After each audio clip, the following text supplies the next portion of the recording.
This is 5 on your side at 5. Focused on you. Community and political leaders, I am formally withdrawing as a candidate for the U.S. Senate and announcing my candidacy for the Democratic nomination to the U.S. House of Representatives for Missouri's 1st Congressional District. Tonight, there's a new candidate running for Congress. St. Louis County Prosecutor Wesley Bell says he will take on Missouri Congresswoman Cori Bush in the 2024 election. Thanks for joining us. I'm Mike Bush. I'm Kelly Jackson. Bell announced his run for U.S. Senate earlier this year against Senator Josh Hawley, but he says after talking to other Democrats during his campaign, he changed his mind. Our political editor, Mark Maxwell, joins us. Surprise? Not surprise? Well, the Cori Bush campaign was certainly caught off guard. Wesley Bell begins this campaign for Congress with a 5-month head start on fundraising and 5 months of avoiding any of that incoming fire he might have caught from Congresswoman Bush. Her campaign certainly caught off guard by his pivot to challenge her now. In a statement, Bush's campaign manager called Bell's bid disheartening. His challenge to her bid for a 3rd term certainly presents a compelling matchup on the storylines. It's the prosecutor versus the political activist, both of whom got their starts in the aftermath of the police shooting of Michael Brown in Ferguson. They took that momentum in very different directions. Ultimately, Bush calling to defund the police, Bell bragging about delivering pay raises for police. Bell also drawing contrast today on their support for Israel and President Biden's agenda. We need leadership. I think we need folks who are going to support President Biden's agenda. That's going to support the Democrats' agenda, and the infrastructure bill is an example of that. Voting to raise the debt, not voting to raise the debt ceiling is an example of that.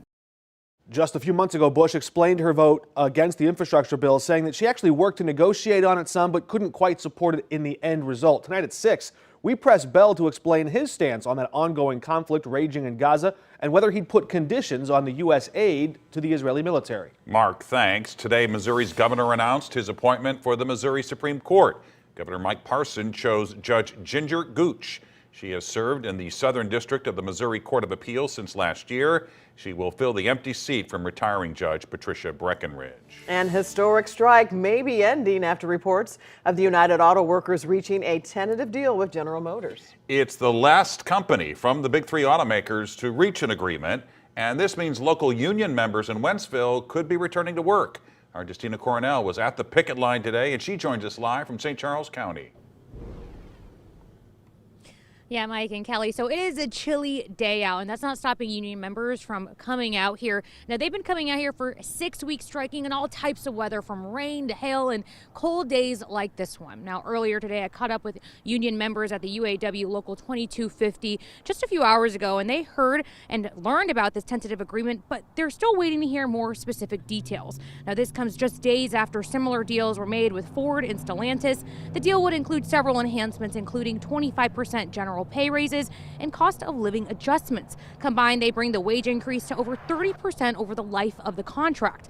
On September 15th, about 13,000 UAW members nationwide went on strike, including members here at Wentzville's GM plant. I spoke to Tony Franklin, who said the fight is worth it in these trying times. Cost of living, everything else is going up. Gas is going up, rent, housing, food, but yet some of our wages aren't. There are some people in here working who are barely staying afloat. We just want fair wages. And I don't think that that's anything wrong to ask for that. As far as what's next, I'm told the union members will learn the return date to go back to work, and then they'll vote on a deal. This new contract will last just over 4 years. Reporting live, Justina Coronel, 5 on your side. The Vatican will review requests to keep 2 Catholic parishes open under the All Things New plan. This includes St. Elizabeth, Mother of John the Baptist Parish in North St. Louis, along with Saints Philip and James Parish in St. Genevieve County. The Vatican rejected petitions from Blessed Teresa of Calcutta in Ferguson and St. Matthew the Apostle in St. Louis. Our weather is feeling much more like fall. Our Weather First team is even taking a hard freeze overnight. Talking about a hard freeze. Yeah, let's check in with meteorologist Jim Castillo for the latest on these cold temperatures, Jim. Yeah, apologies to the kiddos for tomorrow. I grew up in St. Louis, and I did not like those very cold Halloweens. We had a few, and this might actually be top 5. Scotty and I were just talking about that. 5 coldest. All right, so we've had some warm, windy ones. This is not going to be warm and windy. So overnight lows this morning, 33 in St. Louis, 35 in Mount Vernon. And so some of us had freezing temperatures, others not. So a new freeze warning has been issued St. Louis south and eastward, and that's for a hard freeze tonight. All of us down to the 20s. In fact, 29 in St. Louis, low 20s, and some of the colder spots outside of the city. Right now, if you're headed out, 42 degrees, but it feels like 36. It is chilly. We'll talk much more about our forecast coming up in just a bit, and it does warm up, and I'll talk about that too in just a few minutes. All right, Jim, we'll see you then. Police say the suspect involved in a deadly attempted car theft are part of a larger organized crime ring in St. Louis. It happened early Saturday morning at the Hot Shots Sports Bar and Grill in Webster Groves. A man told police he was sitting in his car when he heard glass breaking. He got out and saw 2 men wearing black ski masks running toward him. The man fired his gun, killing one of the 19-year-old suspects, Javion Bibby. The other suspect, Ronnie Jewett, is charged with second-degree murder since the attempted crime led to a death. Police believe this crime could help them catch even more criminals.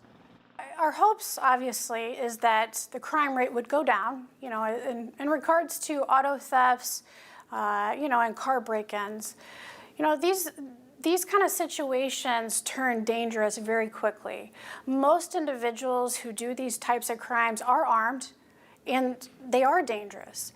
The man who fired his gun is not charged because police say he acted out of self-defense. Tonight, prosecutors in St. Louis City and County have charged a man with a series of violent assaults. The suspect has targeted Forest Park, Clayton, and most recently the Central West End.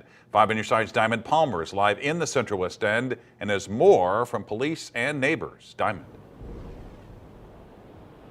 Well, good evening, Mike. Police say the person responsible for this is 19-year-old Anthony McGee. His youngest victim is 1 year old and his oldest is 82. Police also say he assaulted students on the campus of Washington University. Here on September 15th, a student on the campus of Washington University reported McGee spit at them during an argument. Then on October 15th, police say McGee punched a woman in the face in Clayton and ran away. Prosecutors charged McGee and he was later released from custody. Police now say this Sunday at 8:30 a.m., McGee went to the Central West End and assaulted people aged 1, 29, 42, and 82 years old. He's now being charged by the St. Louis Circuit Attorney's Office with 9 charges, including first-degree assault, kidnapping, and resisting and interfering with arrest, among other felonies and misdemeanors. Residents in the area are disturbed and not only want more police presence, but also more resources for young people. Desperate people do desperate things. And it's the fault of the city politics downtown. All this building going all around here, it's a boom. And these young brothers and sisters are not on these jobs. Now, I did reach out to the St. Louis Circuit Attorney's Office, and they said they cannot comment on pending cases. Live here in the Central West End, Diamond Palmer, 5 on your side. A ground attack in Gaza. Tonight, Israel's prime minister defends the country's military action. Many continue to mourn Friends actor Matthew Perry following his death over the weekend, what an autopsy has revealed so far. Are undocumented immigrants allowed to vote in some local elections? Our Verify team explains the laws and the exceptions.